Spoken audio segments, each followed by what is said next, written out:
World Guardianship and the Breath of God by Vera, Stanley, Alder, from the winter 1957 issue of The Vegan.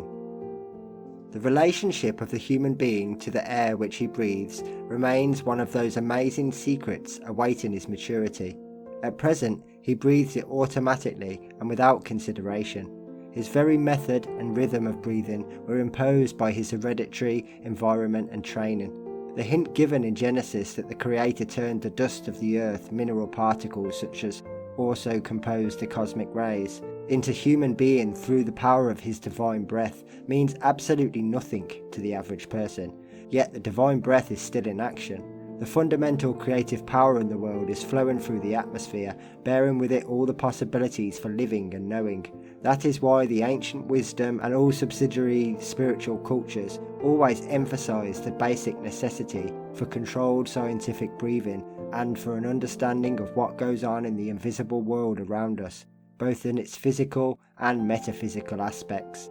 In order to control our breathing, we must first control our minds. To do that, we must develop the will, which is the first aspect of godhood.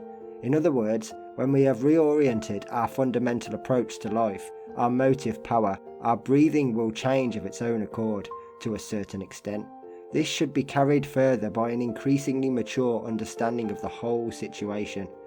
As soon as the fact of the breath of God becomes real to us, we will be roused to horror at the obscene ways in which we pollute the atmosphere and of the crowning outrage we are committing with our poisonous atomic explosions.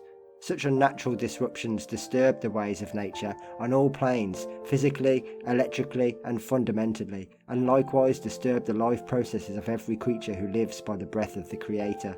Those of us in whom the spirit of the guardianship is coming alive will feel inspired once we are made aware of this situation, to use our influence in every possible way in an effort to bring home to people their responsibility towards the atmosphere of this planet and the urgent need to call a halt on all those activities which are polluting it.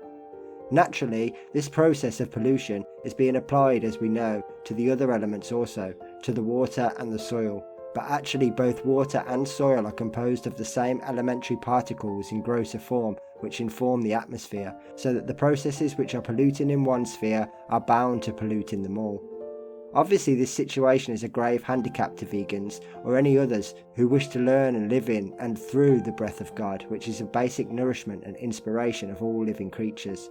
What then can we learn to do in the face of this situation, for man is never given the impossible? We mentioned earlier on that our major need is for new education, a new form of self-atomic age in all its aspects. Nehru marked recently that trouble with humanity is that it has completely lagged behind science in its education of social life. But do we realise how utterly new, revolutionary and astounding the needed education would appear to us just because we have lagged so far behind? In spite of our space fiction, our Earth satellites and our plans for getting to the moon, which are all materialistic activities, we remain completely childish and unawakened in respect of the real and fundamental revelations which are racing towards us. We have therefore no time to lose, and however imperfectly, a beginning must now be made in regard to the so desperately required new education. Under the title of Cosmic Science, an introductory set of study papers is now ready. They will give a gradual all-round approach to the humane dynamic way of living and thinking, which alone will enable mankind to master the atomic age and to bring peace, health and maturity to the world community.